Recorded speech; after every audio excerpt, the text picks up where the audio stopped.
You're old. Sit in the back, she said, loud enough for the waitress to freeze, quiet enough to make it seem like a joke. I wasn't laughing. Cassie didn't even look at me when she said it. She just kept tapping at her phone, her perfectly manicured finger hovering like a little dagger. Her friend giggled. A boy across the table, I think his name was Brandon, looked awkwardly into his drink. And I, Agnes Hart, 73 years old, stood there holding my purse and a gift bag, waiting to be acknowledged at my own granddaughter's birthday dinner. It wasn't even my idea to come. Cassie's mother, my daughter, had called last week. "Mom, Cassie really wants you there. She picked out a restaurant. It's that fusion place by the lake. She wants to celebrate as a family this year." As a family. I had spent the day baking cookies to bring. The oatmeal kind Cassie used to love when she was a little girl. I wrapped her gift in silver paper, tucked a card inside with a check large enough to cover part of her tuition. I even wore my navy dress, the one I'd kept for special dinners. But none of it mattered. Because the moment I walked in, Cassie saw me as a problem to be placed out of sight. Sit in the back, behind the friends, behind the noise, behind the life. I didn't move right away. The waitress stood there holding 2 menus, her eyes flicking between us. My daughter, Diane, waved from the end of the long table, as if that would soften the blow. "Mom, it's just a bit crowded," she said too cheerfully. "Cassie thought you'd be more comfortable in the corner, where it's quieter." I'm old, not deaf. I heard it all. I sat in the back.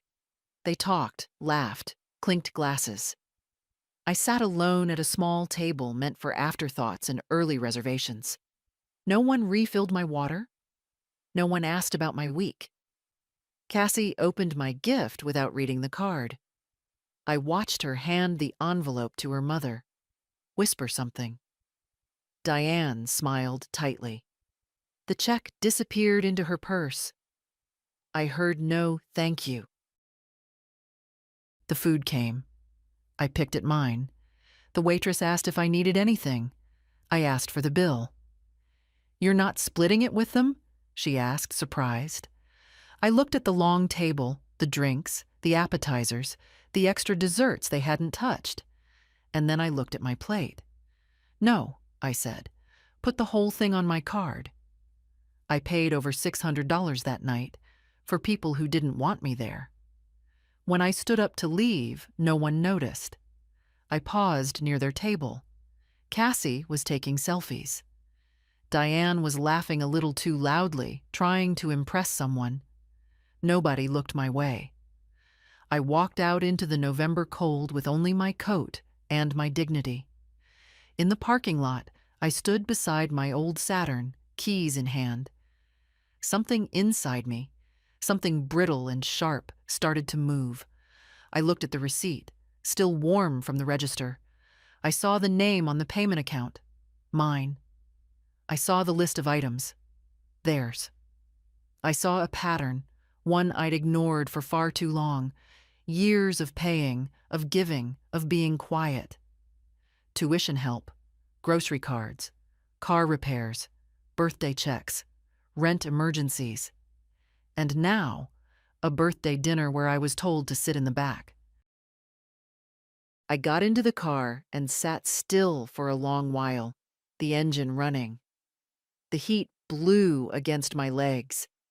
I opened the glove box and found an envelope, the copy of the bank's fraud alert brochure they'd given me months ago, after someone tried to open a card in my name.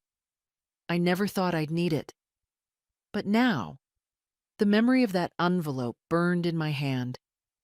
At home, I took off my coat and placed it neatly on the chair. I put the kettle on. I turned on the lamp in the corner, the one with the dusty shade and the chipped base. The house was quiet. Too quiet for someone who'd raised a daughter and helped raise a granddaughter. Too quiet for someone who'd paid so much and received so little. I sat down at the table, opened my laptop, and logged into my bank account. I clicked on Transaction History. Then I opened a new tab, searched for Report Suspected Fraud, and began typing.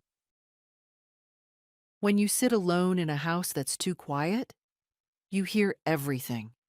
The hum of the fridge, the whisper of the heater, the way your own breath seems too loud. That night, I sat in the kitchen with a cooling cup of tea and the weight of 73 years pressing down on me. There was a time this table was noisy. Diane as a teenager, slamming her books down. Cassie as a child, coloring with her tongue poking out. George, my husband, reading the newspaper and muttering about politics. Now, there's just me, and the soft clink of a spoon against porcelain. The folder I pulled from the drawer was thick, too thick, labeled neatly in my handwriting, Family Expenses. Old-fashioned, maybe, but I liked paper. Paper told the truth. Inside were years of check stubs, receipts, notes written in Diane's fast cursive. Mom, can you cover Cassie's braces just this once? Promise I'll pay you back. Emergency fund needed. Rent situation, long story. We'll explain later. Could you co-sign the loan for my car? It's just until my credit improves. I flipped through the pages like a woman thumbing through evidence at her own trial. There was the invoice from the summer camp Cassie loved, nearly $3,000, paid in full by me. There were the bills from the private school, the emergency vet visit for that awful little dog Diane insisted was a therapy animal. Even Cassie's college meal plan. I covered a semester when Diane said she was between jobs. How many times had I said yes, thinking it was love, thinking it was duty? I looked around my small, clean kitchen. Everything in its place. Everything earned. George and I had worked for this house.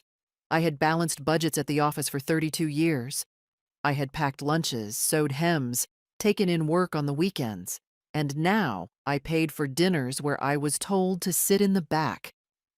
There was no anger that night, just something else, like when a splinter finally works its way out of your skin. Painful, but clean. I pulled out my notebook, the one I used for serious thinking. At the top of the page, I wrote, non-essential payments to family, to review. And then, line by line, I began listing them. $800 monthly transfer to Diane, labeled as support, $150 for Cassie's phone bill, $100 toward their streaming and cable subscriptions, auto payment for Diane's car insurance, $220 medical co-pay reimbursements, inconsistent but frequent credit card. I had added Cassie to, for emergencies only, balance, $2,141. I stared at that last one the longest. She used it for makeup, for designer shoes, for some sushi subscription I didn't even know existed. I'd asked her about it once. She said, "Oh, I thought you knew. Mom said it was okay?" Of course she did. I turned the page and began writing again.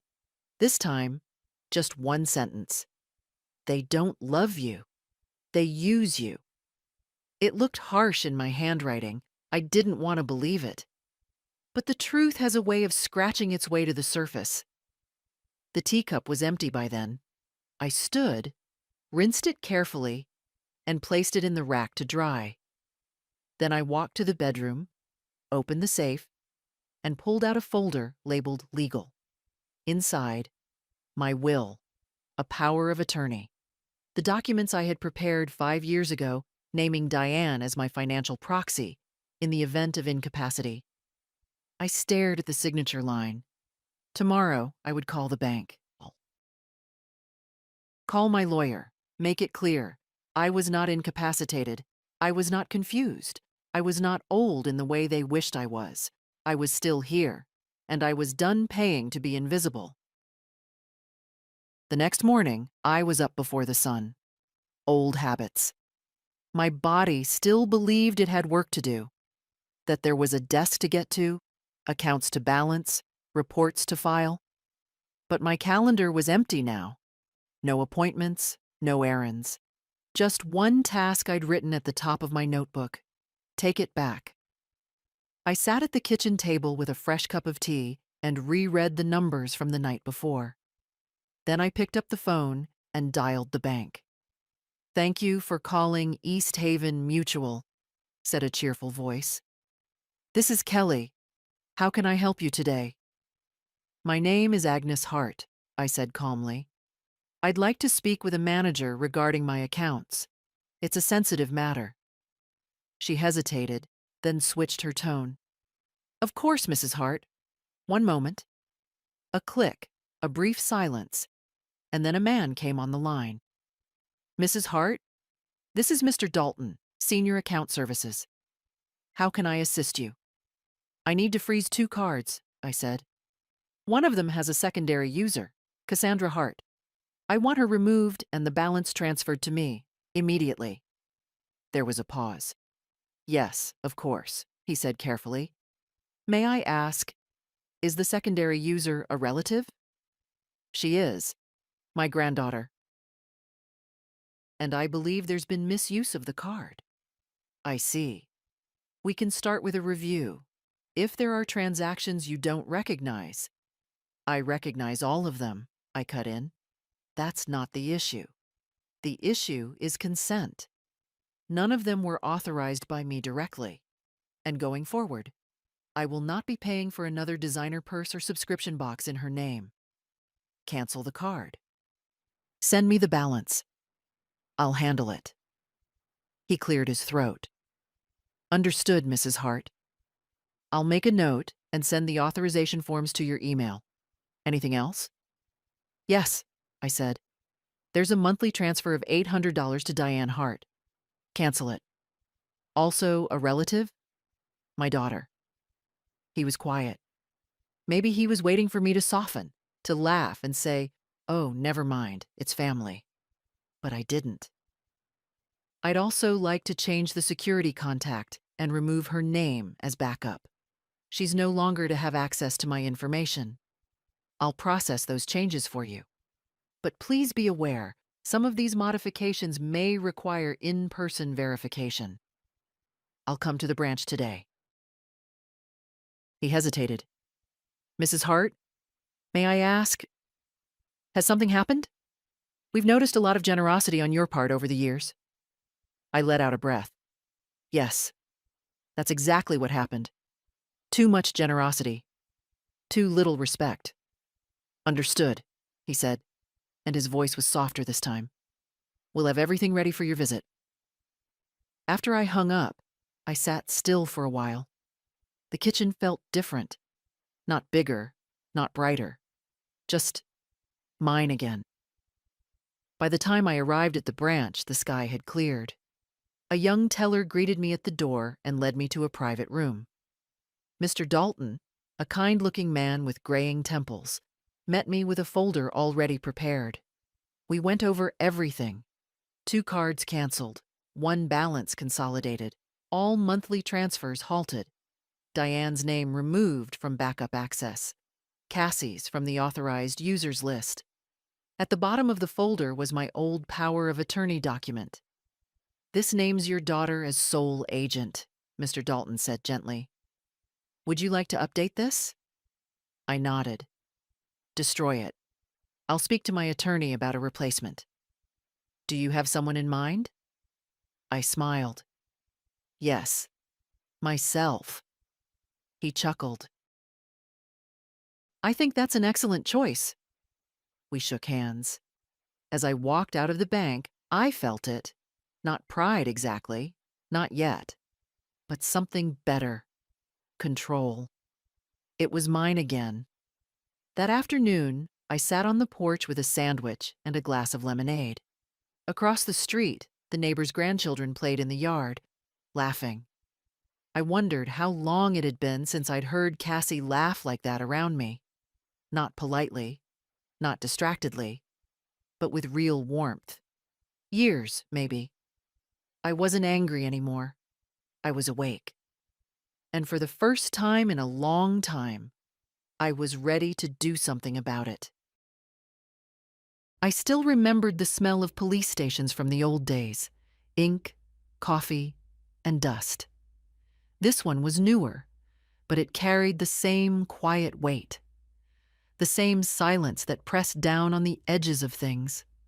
The officer at the front desk didn't look more than 30. He smiled politely, then blinked when I handed him a manila envelope. "I'd like to report a financial incident," I said. He glanced down at the envelope. "Of course.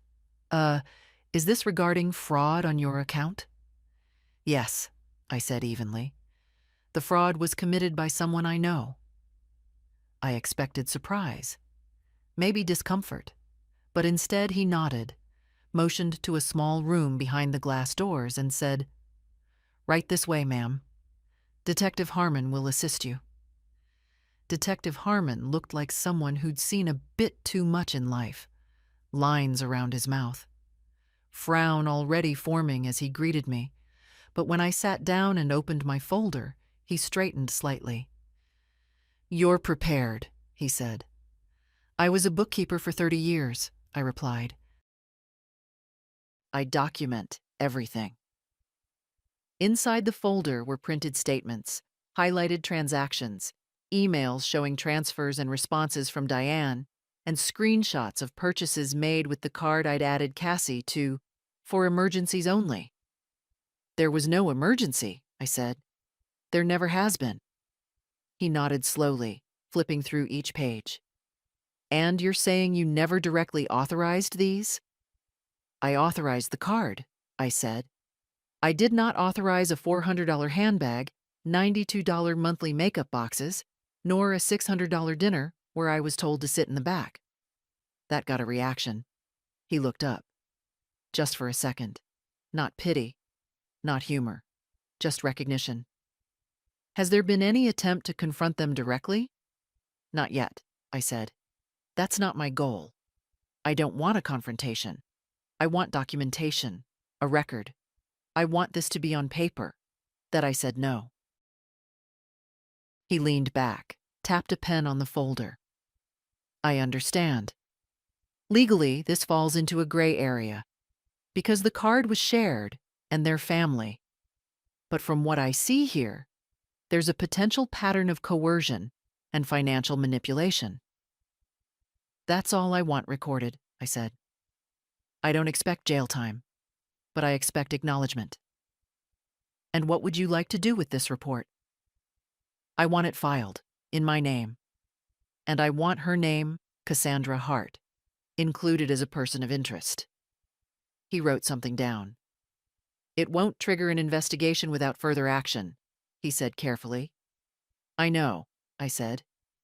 "But next time someone tells me I'm being dramatic, I'll have paperwork to prove otherwise." He nodded, gathered the pages, and slid a copy across to me. I left the station quietly. No dramatics, no speeches. Just a woman walking into the sunlight with a copy of her own boundaries. Printed, signed, official. At home, I placed the folder inside my safe. Not because I was afraid, but because it mattered. That evening, Diane called. First time in weeks. "Hi, Mom," she said lightly. "I was wondering if the bank called you. There's been a weird freeze on Cassie's card. And some issue with the transfer.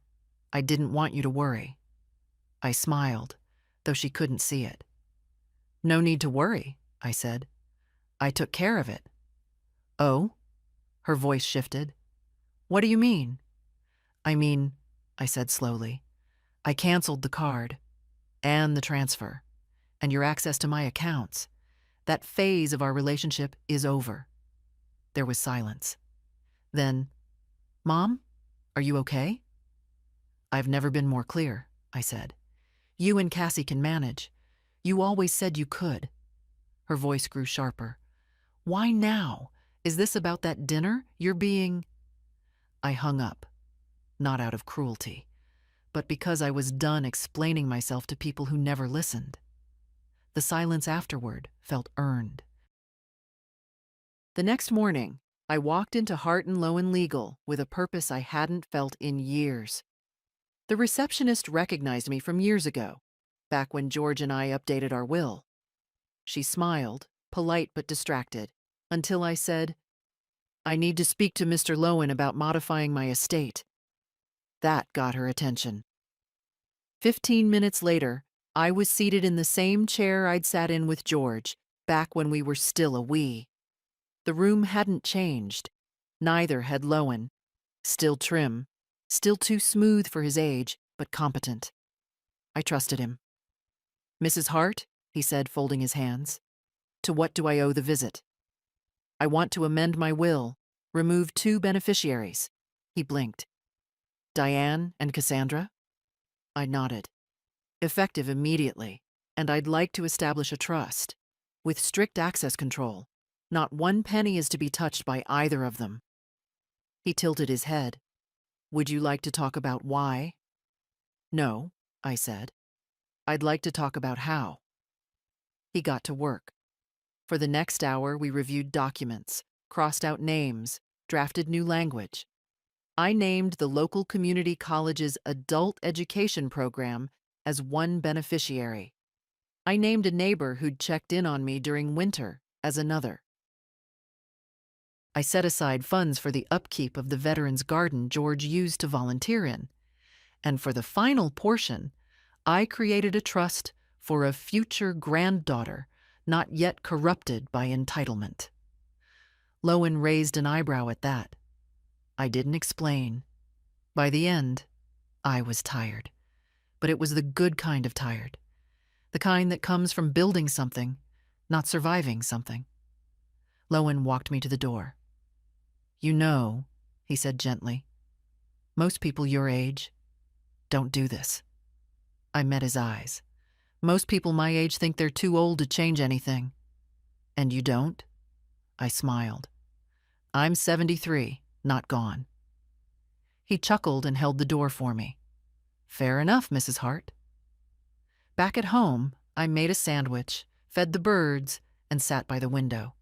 The phone rang. I didn't answer. Another call, then a text. From Cassie. "Grandma, did you really cancel my card? This is insane. I can't even Uber home." I stared at the message for a long time. Then I typed, "There's a bus. You're young. You'll be fine." I didn't send it. I deleted the message. Turned the phone off. I wasn't interested in teaching lessons anymore. I was building walls. Quiet, necessary walls. And for the first time in years, I wasn't afraid of what would be left on the other side. It was early evening when the second call came, this time from a number I didn't recognize. I let it ring, then again, and again. On the 4th try, curiosity got the better of me. "Mrs. Hart?" The voice was brisk, male. "This is Jonathan Leeds from East Haven Mutual's Fraud Prevention Unit. I believe you submitted a report yesterday?" "Yes," I said, setting down my tea. "I did." "We've reviewed the documents you provided, and I'd like to walk you through our findings. Do you have a moment?" "I do," I said, reaching for my notebook. "We've identified 17 transactions tied to a card under your name with secondary access granted to Ms. Cassandra Hart. These include purchases from high-end retailers, a luxury subscription service, and several entertainment expenses exceeding the usual profile on your account." I already knew this, but hearing it laid out like evidence, clean, clinical, hit differently. "In addition," he continued, "we found 2 instances of wire transfers initiated from your account without verified 2-factor approval. They appear to have been authorized via saved credentials, potentially from a device tied to your daughter, Diane Hart." I didn't speak for a moment. "Mrs. Hart, are you aware of these transfers?" "No." I said calmly. I didn't authorize them, but I suspected something like this was happening. He took a breath. In that case, we're legally required to escalate this for potential investigation. However, because the parties involved are family, many clients prefer to resolve this privately. Not this client, I said. Make it official. Escalate. Understood, he said quietly. We'll open a formal inquiry. You may be asked for further statements. Is that acceptable? Yes, I said. I want this on the record. After we hung up, I sat in the silence again. A different kind this time. Not empty, not aching, just still. My phone buzzed again. Cassie, this time in all caps. What did you tell the bank? They're saying I'm under investigation? A second message followed. This is crazy.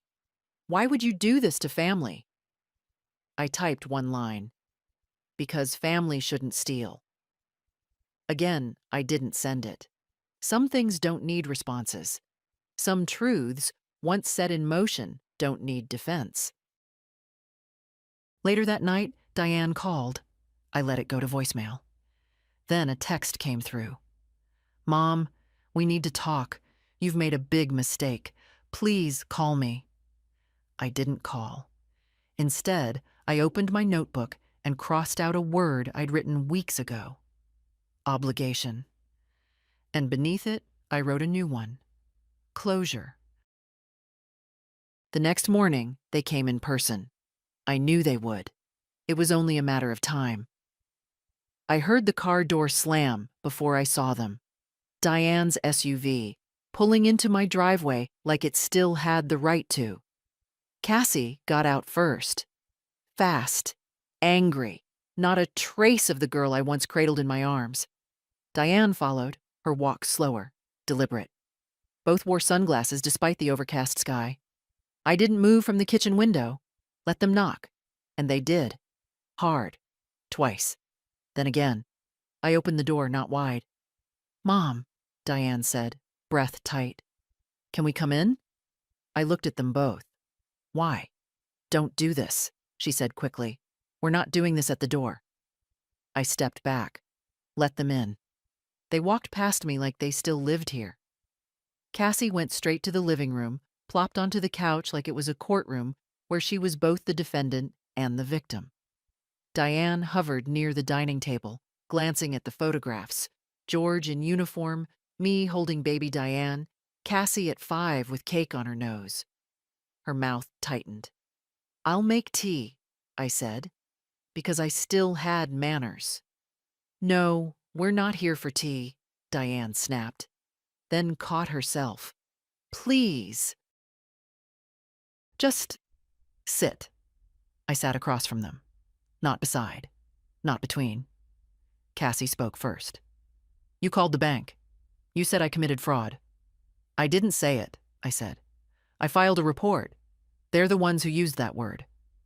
Diane raised her hand. Mom, be reasonable. Cassie's young. She didn't understand how the card worked. She understood how to buy handbags with it, I replied. And sushi. And concert tickets. She understood that part just fine. She thought it was covered, Diane said, voice brittle. You've always helped us. You never said no. I'm saying it now. They looked at each other, then back at me. This investigation, it could affect her future, Diane said. Do you want that on your conscience? No, I said quietly. I want the past 10 years on yours. Cassie rolled her eyes. Oh, come on. So what, you're mad about dinner? Because I told you to sit in the back? I looked at her, really looked, and said, No, Cassie, I'm not mad about the chair. I'm mad about the years I spent giving, time, money, love, and getting indifference in return. She opened her mouth, but I raised my hand. I gave you every opportunity, every kindness. I paid for your school, your phone, your clothes. I paid for your future. And the moment I expected basic respect, You showed me what I meant to you. Diane broke in. So what? You're cutting us off? Over a few miscommunications? I leaned forward. No, I'm not cutting you off. I'm finally cutting the rope I've been dragging you both with for too long. They sat in stunned silence. You're angry now, I continued. You'll talk. Maybe you'll cry. Maybe you'll threaten. But eventually, you'll leave, and I'll still be here.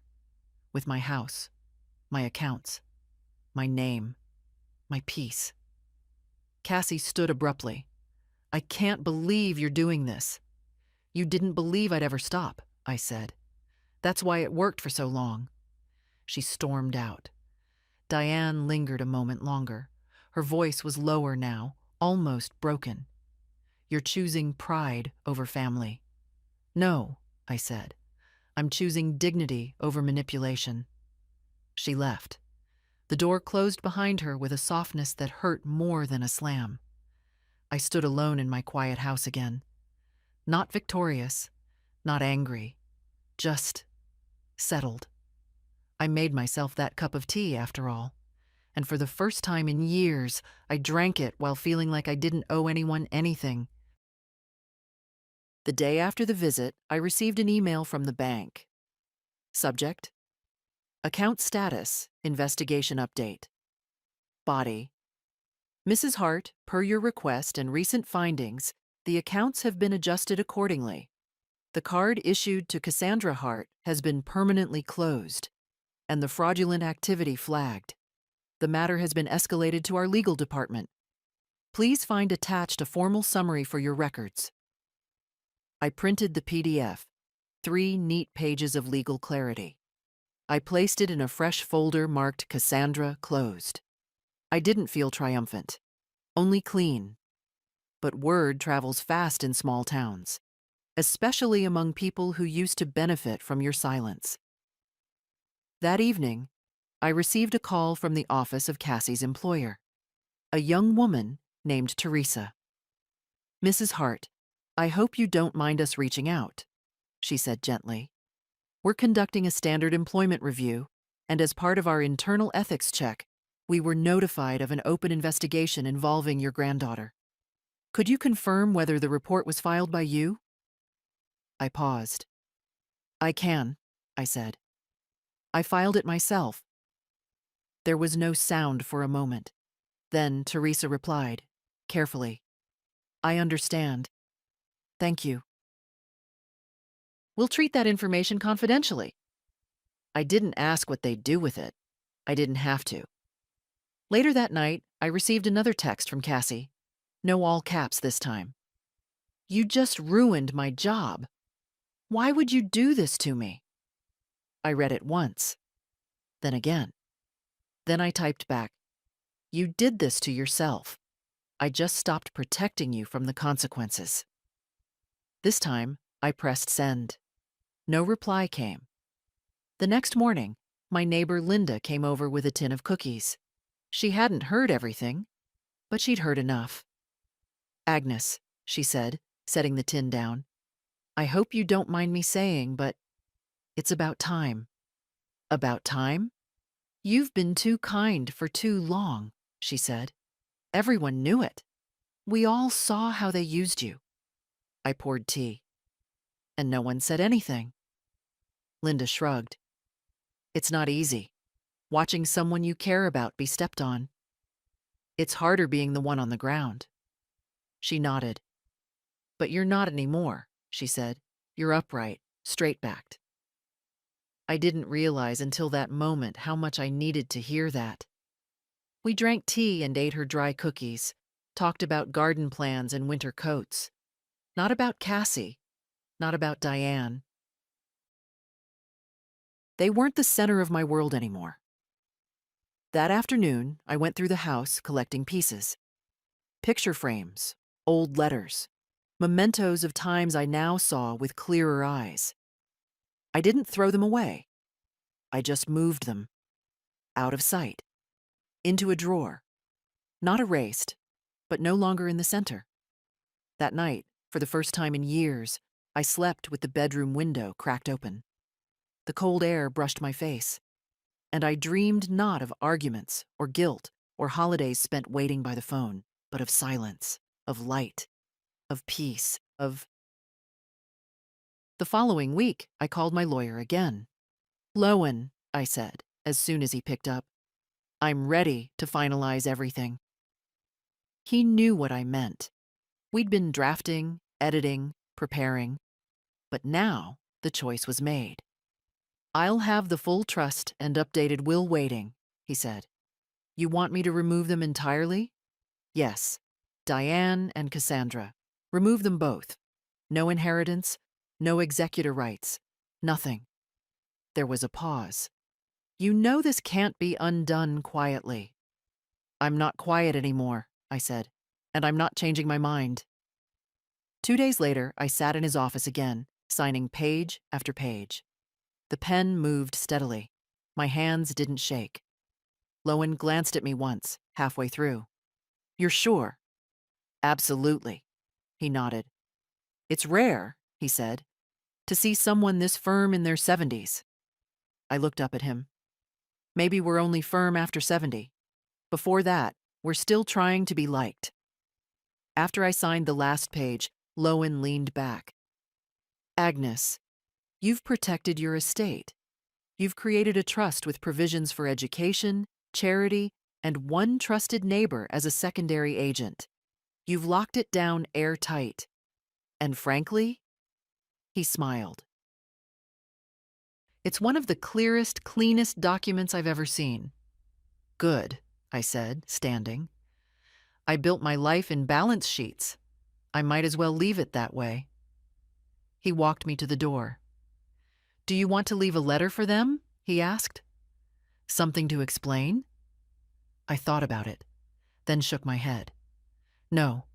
I've already spent years explaining myself. They weren't listening." That night, the doorbell rang. Not Diane, not Cassie. It was Margie, the girl who delivers groceries on Thursdays. She was early, but polite. She handed me the bag, then hesitated. "I hope it's not rude, Mrs. Hart, but is it true what people are saying? About your family? About the bank stuff?" I tilted my head. "What are they saying?" She shifted her weight. "That you turned them in. That you cut them off." I nodded. "That's true." She blinked. "I think that's the coolest thing I've ever heard." I laughed, short and surprised. She went on. "My grandma used to be the same, always giving, and they just took and took. I used to wish she'd say something, but she never did. She was probably afraid to lose what little she had left." Margie nodded. "Yeah. But she lost it anyway." After she left, I sat by the window again. I thought about the women like me, in houses like mine, sitting with empty cups and full bank statements, wondering where the gratitude went. And I made a decision. I opened my laptop, clicked New Document, and typed at the top, "A guide to saying no, for women who've given too much." Because there are others like me, and they shouldn't have to wait until 73 to take their name back. There are things you carry for so long, you forget they're heavy. Memories, mostly. Some soft, some not. That Sunday, I opened the box I hadn't touched in over a decade. It lived on the highest shelf in the hallway closet, behind a rolled-up quilt and a broken lamp I never threw out. Inside, George's letters, the ones he wrote before we married, when he was stationed overseas.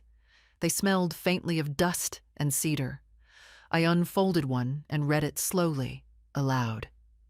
"Aggie, when I get home, we'll start small. A house, a dog maybe. Nothing fancy. But you'll keep the books, and I'll keep the yard, and we'll make it work. I don't care how tight money is. We'll never be poor if we have decency." I read that line 3 times. We kept that promise for years. Even when the money got tight. Even when Diane needed braces and we couldn't afford the heater repair, and George patched the roof himself in the rain. We never got rich. But we weren't poor. Not in that way. After he died, I tried to keep that same balance. But somehow, over the years, it slipped. I gave too much and received too little. It wasn't just the money. It was the way Diane would speak to me like I was furniture with a bank account. The way Cassie rolled her eyes when I asked her to put her phone down at the table. The way I started apologizing every time I showed up in my own life. I folded the letter gently and placed it back in the box. And then I did something I hadn't done in a long time. I pulled out the photo albums, not the ones with holidays and birthdays. Those were always posed, too perfect. I looked for the photos where people didn't know the camera was on. George, mid-laugh, with grease on his hands from fixing the car. Diane, 10 years old, building a snow fort with a hole in her mitten.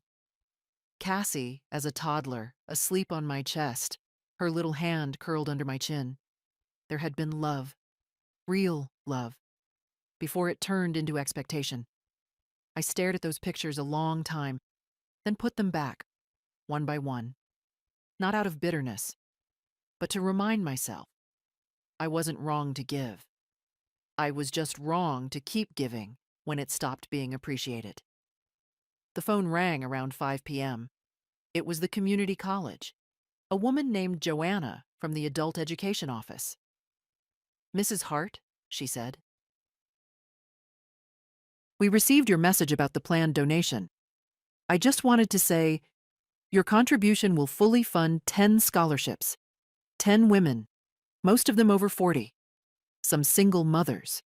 Some retraining after layoffs." I nodded, tears pressing behind my eyes. "Thank you," I said. "That's exactly where I wanted it to go." After we hung up, I sat at the table and looked around my home. Not the house, the home. It was quiet, but not lonely. George would have smiled at what I did. He wouldn't have liked the drama, maybe, but he'd have understood the principle. We'll never be poor if we have decency. I whispered the words again, like a benediction, like a vow. And I meant it. The first apology came on a Wednesday afternoon, and it wasn't even hers. It was Diane. A text at first, then a voicemail. "Mom, I think we need to talk. I know things got out of hand. I know we made mistakes. Cassie, she's having a rough time. She lost her job. I just think maybe we could meet for coffee?" I listened to the message 3 times. She didn't say she was sorry. Not quite. She said things got out of hand, that mistakes were made. Passive voice, no ownership. But she asked to meet. I waited a day before I responded. "I'm not ready for coffee, but I'm listening." The next morning, she showed up unannounced. Again. But this time, she didn't storm in. She stood at the edge of the porch and waited. "Can I come up?" she asked. "You already are." She sat on the bench. I stayed in my chair. She looked tired.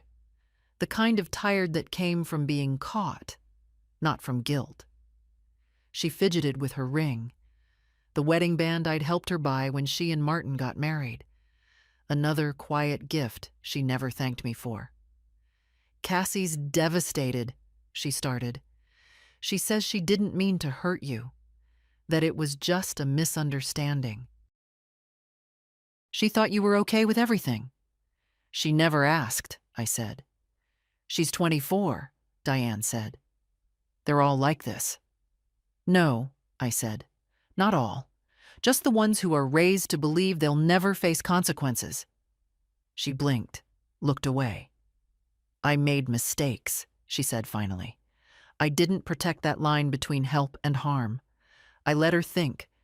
Everything was fine as long as it came from you." I said nothing. "I'm sorry," she added, quieter. "For what?" "For not stopping it.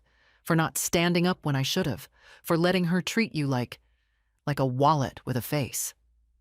That one cut, but at least it was honest. Why now? I asked. She looked up. Because I realized I'm about to lose the only person who ever actually stood by me. I sipped my tea, let the silence stretch. I'm not promising anything, I said. Forgiveness isn't owed, it's earned, over time, through actions.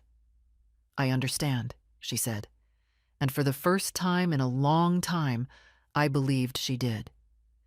Before she left, she reached into her purse and pulled out a small, square envelope. It's from Cassie, she said. A letter. She didn't want a text. I took it, but didn't open it. After she drove away, I sat on the porch and watched the sky change colors. Autumn always knew how to leave, with brilliance, not silence. When I finally opened the letter, the handwriting surprised me. Not rushed, not messy, just small and careful. Dear Grandma, I don't expect you to forgive me. I just want you to know I'm sorry. For dinner, for the card, for not seeing you for who you are. I thought I was entitled to your love. I forgot it was a gift. You don't owe me anything, but I wanted to say thank you anyway, for everything you ever gave, and even for what you've taken back. Maybe that's the greatest gift of all. Cassie.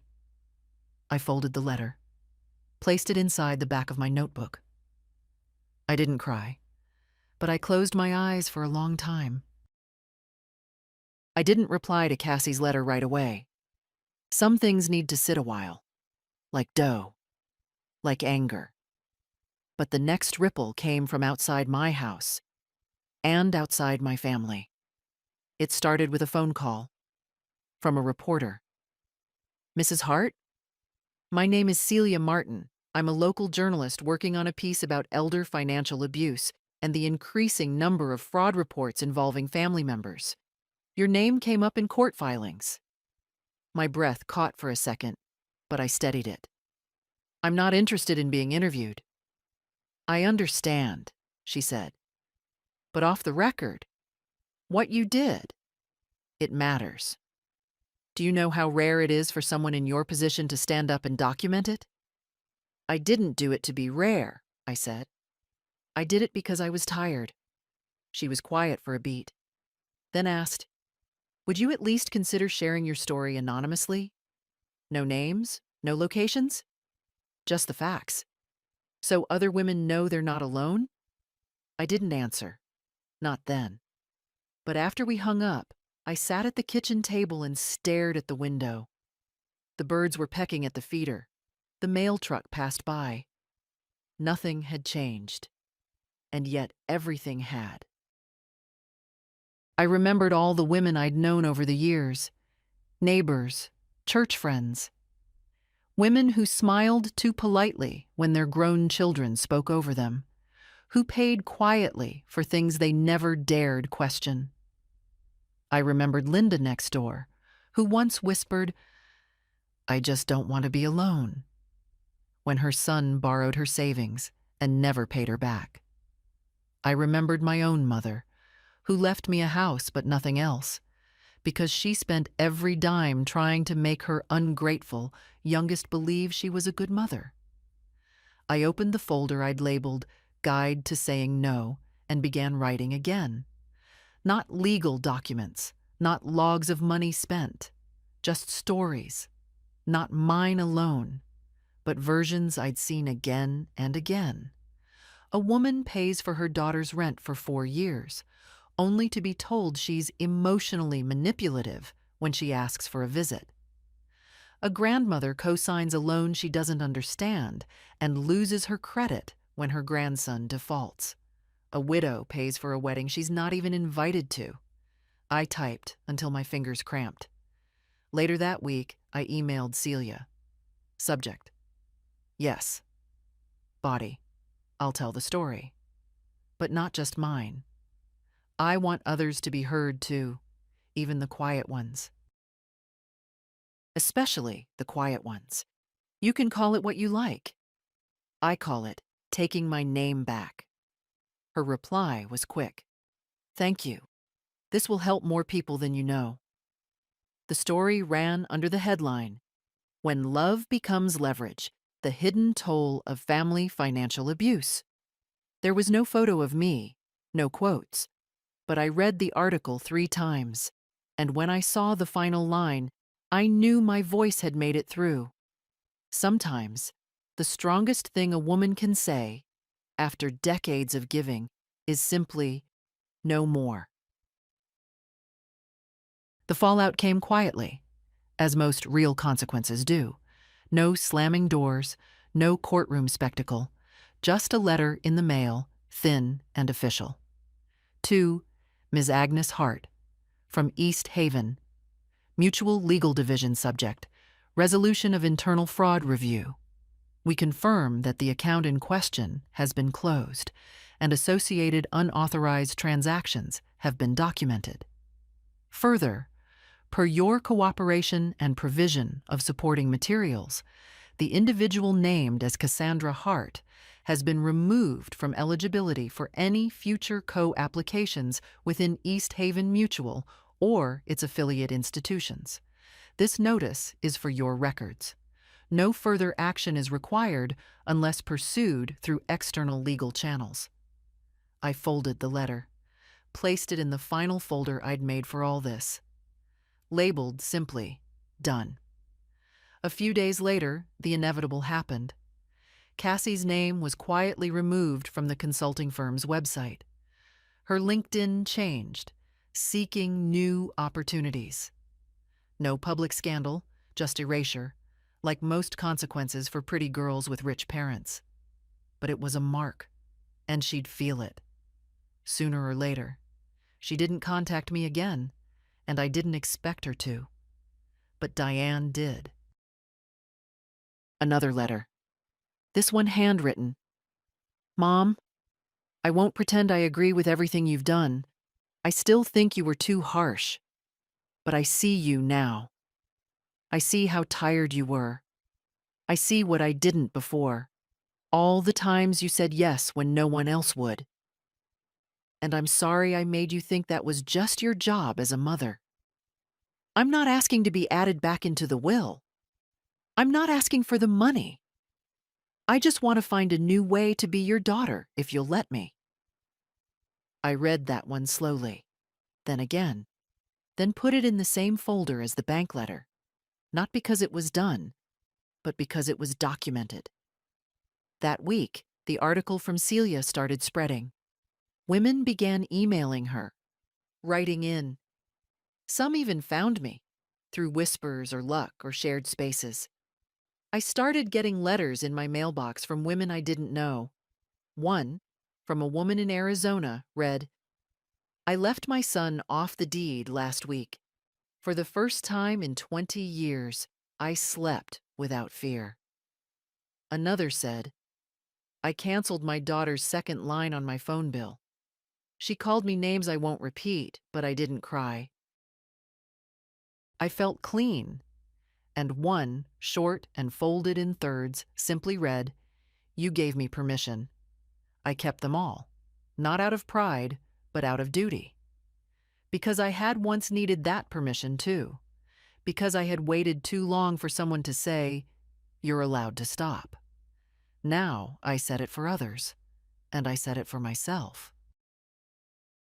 I never thought peace would look like this. Not a grand gesture, not applause. Just days. Days that begin with early light and toast. With silence that feels chosen, not forced. With a kind of quiet dignity that comes from knowing the door is locked, not to keep others out, but to keep yourself in. One morning, I walked to the post office.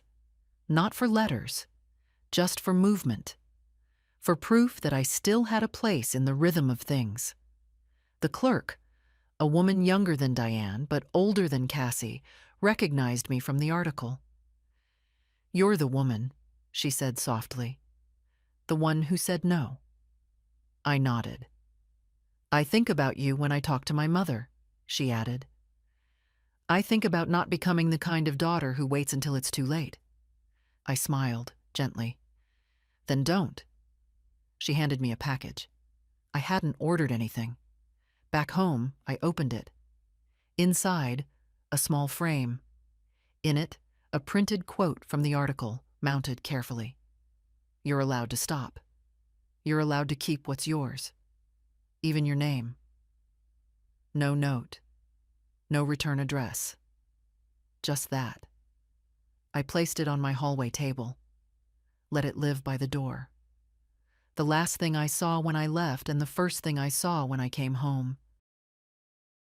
That evening, I sat by the window and watched Linda work in her yard. She looked up and waved. We weren't close, not in the daily kind of way, but she had seen my lights on when no one else noticed. She had knocked when Diane hadn't. That counted. I wrote her a small card that night. Nothing long. Just, for all the times you saw me when others didn't, thank you. I slipped it into her mailbox the next morning. No response came. She didn't need to reply. Sometimes acknowledgement is its own language. That Sunday, I visited George's grave. I hadn't gone in months, not out of avoidance, just necessity. There had been too much to survive first. I brought fresh flowers, the yellow ones he liked, stood by the stone, traced the letters of his name. I did it, I said aloud. I didn't let them take me with them. The wind moved through the grass.